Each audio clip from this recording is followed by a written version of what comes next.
Hello guys, ito may panibagong isi-share na naman tayo sa inyo para meron tayong ideya. So ano to, Mitsubishi Mirage. Ang problema dito ni sir, lagi siya nagdadagdag ng kulad. So nakakailang dagdag na daw siya. So lagi tumataga sa ilalim. Nung pag-check namin guys, ang tumaga sa kanya is water pump. So ito ipapakita ko sa inyo kung ano-ano yung pinakamadaling paraan bago makuha yung matanggal yung water pump. Ito ipapakita ko sa inyo guys. Ayan o, Mitsubishi Mirage. Yan yung makina niya. Yan. So 3 cylinder lang ito guys. So unang-una guys, ang tatanggalin muna natin, so luluagan itong alternator. Nandito yung adjuster para matanggal yung belt. Ayan o. Ayan, number 12 lang ito. So ang ginamit natin, ayan, open range na 12.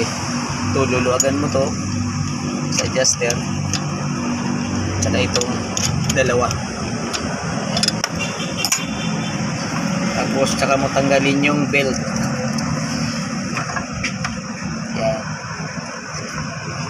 So napakadali lang gawin. Ayan.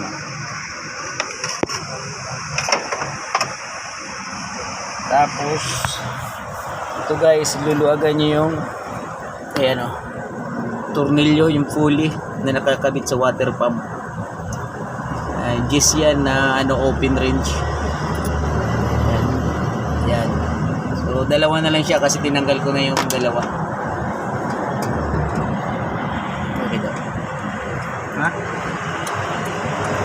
Ayan. Para kahit pa paano meron tayong na-share na video. So ito yung pinakamabilis na paraan para matanggal yung pump. Pukin mo. Power handle. Pukin mo daw to. So guys tatanggalin lang natin itong pulley kasi kumapit. So kailangan pukpukin nyo to. Yan, para kumala siya dun sa pump. Ayan o. Yan. Dito yan sa ilalim ng alternator guys. Yan. Wala ng handle. Yun. Yan. Dandahan lang tayo guys magpukpuk kasi makatamaan yung ng aircon tubo. Okay.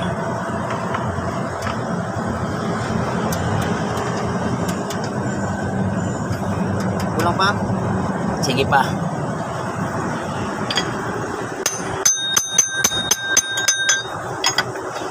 Yun. Hulog na guys. Huli.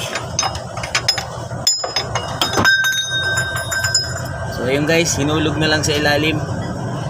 Mayroon pag-anin. Nahulog pala talaga. Ito guys yung water pump. Gis lang ito yung gis. Ayan o. Yun. Ito. Lakas ng tulo. Ayan. So ayun, tatanggalin na muna natin yung tornilyo. Yan guys, niluluagan na yung tornilyo ng water pump. Number 10 lang yan yung tornilyo nyan. Yun, di nakikita kasi napaka ilalim eh. Yan o. Yan.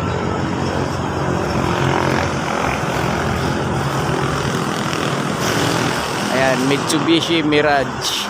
Ayan, hatchback. Yan ka bang isa silalim? Apat ba? Meron yan. Ayan, meron pang tornilyo sa ilalim yan. Ayan o. Okay, so yung mahirap lang talaga tanggalin. Masikip. Ayan.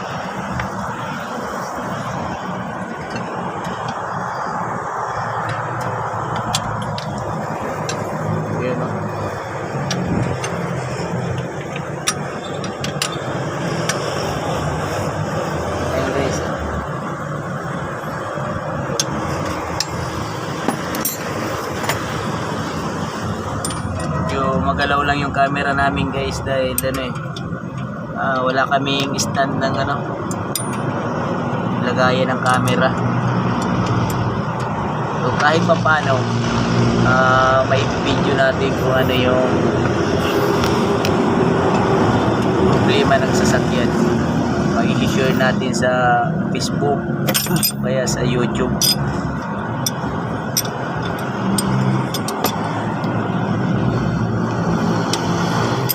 Guys, mag-follow na lang ng aming page, Facebook page. Yun. Saka YouTube channel namin, Jess Mechanic Vlog. Yan. Tara. Yan guys mamaya papakita namin sa inyo pagka medyo ano na, malapit ng matanggal.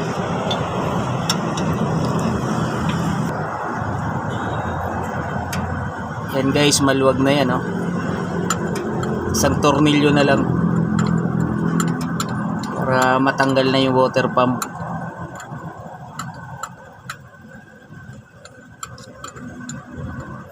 Sa ilalim lang siya ng alternator, madali lang naman tanggalin. Dukutin lang yung tornilyo. Bagong palit pa naman yan, no? Wala eh. Ikaw yung water pump. Yan.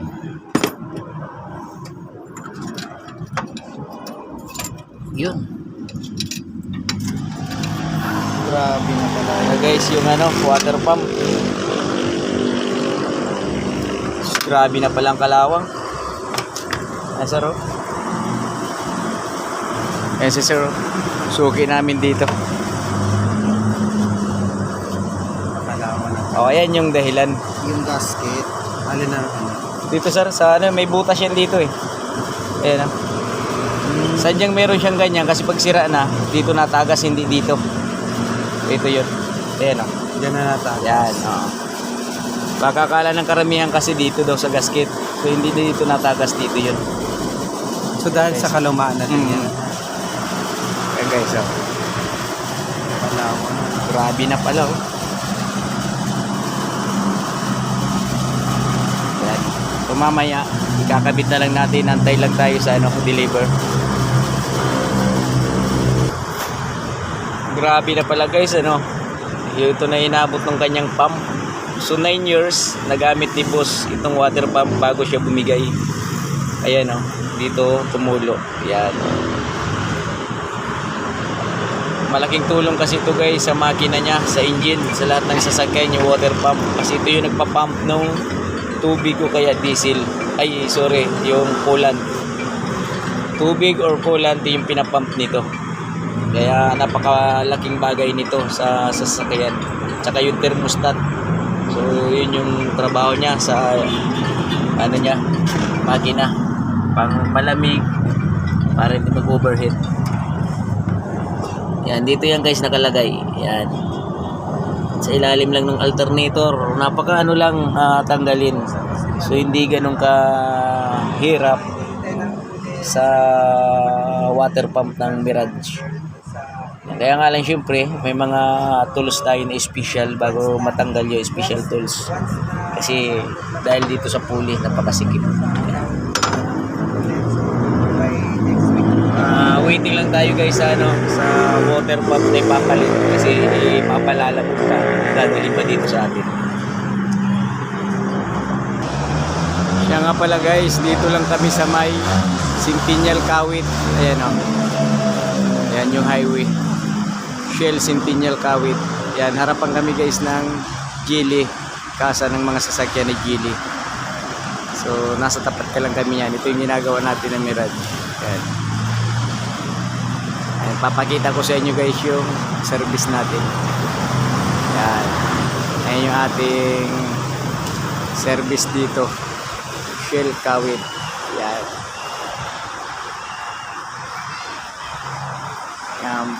Pupwede tayo guys, pre-check up naman dito sa atin sa Shell. Hindi kayo pumunta dito, pa-change oil, lahat mechanical hanggat kaya natin.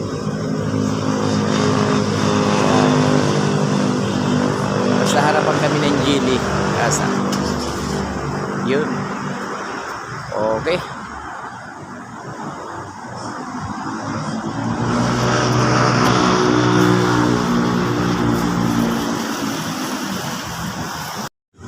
guys, ito na pala yung water pump natin na bago, Aisin brand. Yan, maganda rin pala. Ito na, oh. Dinidikitan na ng ano, beta grease sealant para sigurado yung walang leak. Ano, si Chip Nestor. Ano ba yung ano? Gasket. Yan, may gasket na siyang kasama.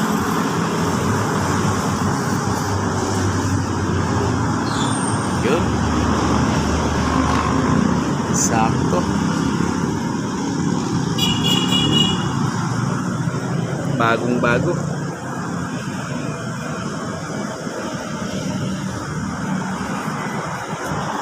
Para hindi malaglag lang yung gasket.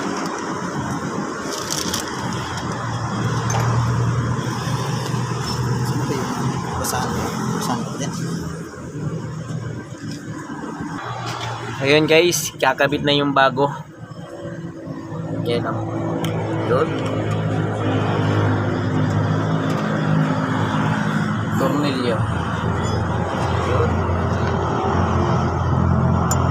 So, kailangan isintro nyo ng maayos sa tornilyo. Hindi kaya. Cellphone ko yan, busag din. Para hindi lilihis. Yun.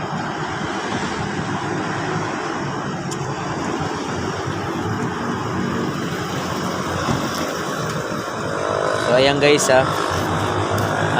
kinakabit na natin yung bago. Yan.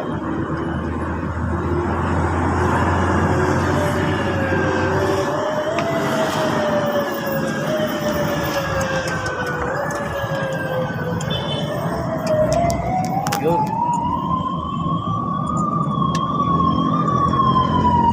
So yun lang, ganun lang kadali. So maglagay ng ano, magkabit ng water pump ng Mirage. Okay. So unti-untiin muna natin guys ang pagkakabit nito, yung mga tornilyo. Ayan guys, naikabit na natin yung ano, bagong water pump. So yung pulley na lang uli. Yung iba nakakabili ng bahay niya. Guys, yung pulley, kailangan isintro nyo yan sa tornilyo kasi mahirap isintro yan eh. Ayan. Kailangan kukunin mo yung diretsyo para pag nilagay mo yung gis na tornilyo, mabilis ilagay. Yun.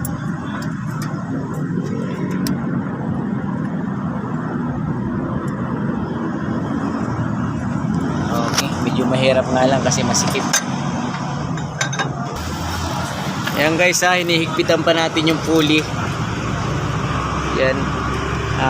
Medyo masikip lang talaga. Dukutin. Yan o.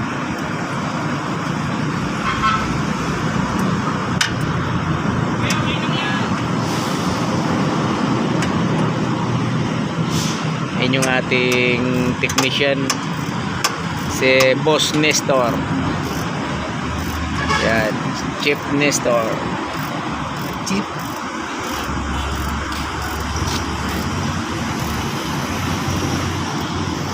Tapos pagkatapos niya na pulley, so ikakabit na natin yung belt. Yan. So ayan guys, nakabit na natin yung pulley. So belt na lang, kakabit na natin.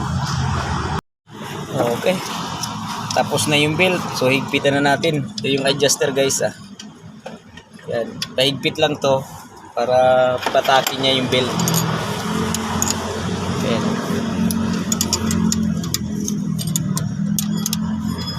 Yan.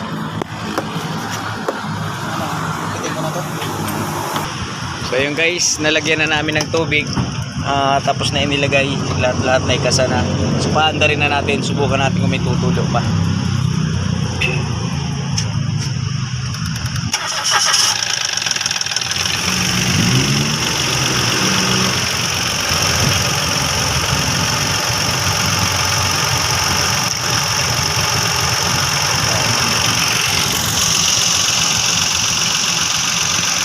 So susubukan natin kung may tutulo pa. Silipin natin sa ilalim. Yun guys, nasa ilalim tayo nung sasakyan. Inoobserbahan natin may tutulo pa na tubig galing water pump. So tingin ko naman wala nang tutulo kasi bago na yun ilalagay natin, brand new na siya. Ayan o. Ayan. So ayun yung water pump niya o. Ayan. Okay guys, successful na. Kasi kung may tulo yan siya, pag andar pa lang, so mga ilang minuto pa lang, tutulo na kagad yan siya kung talagang may leak. So wala naman siya. So ayos na ayos.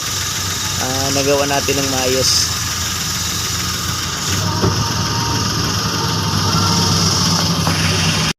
Few moments later. Ayun guys, ayos na. Nagawa na natin ng maayos, wala nang tulo. Yan si sir, naglalagay pa ng kulay.